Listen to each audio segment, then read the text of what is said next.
High everyone, good morning. আর দেখো beetroot কাটতে গিয়ে হাতের পাতাটা পুরো লাল হয়ে গেছে। অ্যাজ ইউজুয়াল সকালবেলায় রেড জুস দিয়ে দিনটা শুরু করলাম। তারপর মা আজকে লাঞ্চে বানিয়েছিল মেথি শাক বড়ি দিয়ে বেগুন দিয়ে ভাজা, আর ভাত তো অ্যাজ ইউজুয়াল থাকবে।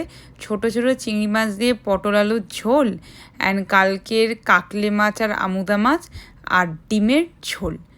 তারপর বিকেলবেলায় অনু এসেছিল, বসেছিলাম কার্ড লিখতে।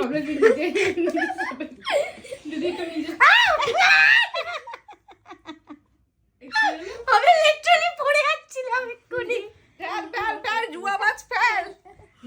তারপর খেলছিলাম উনো, আর তিনবারই উইনার আমি হলাম। 82 ইয়ের এই নতুন ময়শ্চারাইজার আশফাগান্ধা বাউন্সটা আমি নাইট কেয়ারে নতুন ইউজ করা স্টার্ট করলাম। আর চোখের নিচে ডার্ক সার্কেলস আর এই ফোলা ফোলা পাফিনেসটার জন্য আমি এই আই ব্যাচটা ইউজ করা শুরু করলাম। আর ব্যাস, স্কিন কেয়ার ডান, টাটা।